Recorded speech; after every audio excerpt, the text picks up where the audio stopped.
জন্ম থেকেই প্রতিবন্ধী হনুফা বেগম। জীবনের শুরুটা ছিল কষ্টে ভরা, তবুও তিনি হাল ছাড়েননি। দু হাতে সন্তানদের বড় করেছেন, সংসার টিকিয়ে রেখেছেন যতদিন পেরেছে। কিন্তু আজ সেই ছেলেরাই মাকে ফেলে গেছে প্রতিবন্ধী বলে।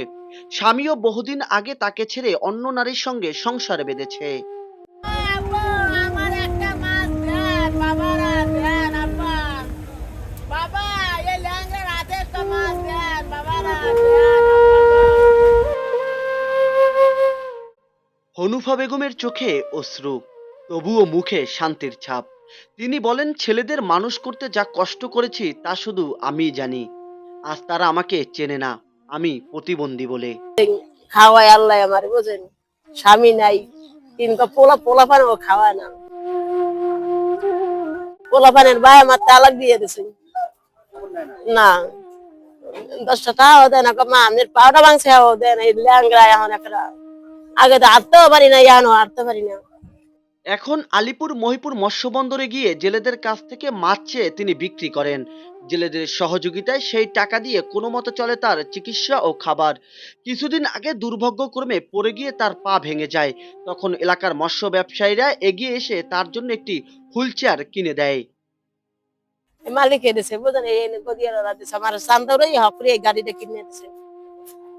আর হকরি এই মাছ দেয় আমার, বুঝলেন? এখন তিনি মেয়ের বাড়িতে থাকেন, কিন্তু সেখানেও শান্তিতে নেই। প্রতিদিন অভিযোগের পাহাড় উঠছে তার বিরুদ্ধে, তবুও হাল ছাড়েনি।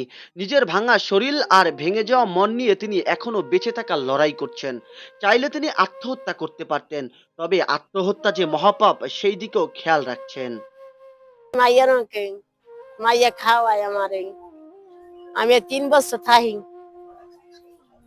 আর মা সাহারা সাইরে দেয় আল্লাহর আছে, তাদামে দেয়। এই করি নিজে খাওয়ায় আল্লাহ আমার, বুঝেন? স্বামী নাই, কিন্তু পোলা পানও খাওয়ায় না। ওই মোটামুটি বাবা, বুঝেন? মাইয়া গঙ্গা থাকলে থাই, না থাকলে না থাই, বুঝেন? এই হনুফার এই গল্প শুধু তার নয়, এটি আমাদের সমাজের অনেক অবহেলিত অসহায় নারীর গল্প।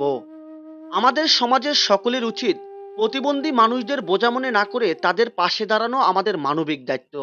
হনুফা বেগমের মতো হাজারো নারী আজও সংগ্রাম করছেন। একটু সহানুভূতি ও সহযোগিতা তাদের জীবনকে আলো ছড়িয়ে দিতে পারে। জাহিদুল ইসলাম জাহিদ, খবর কুয়াকাটা।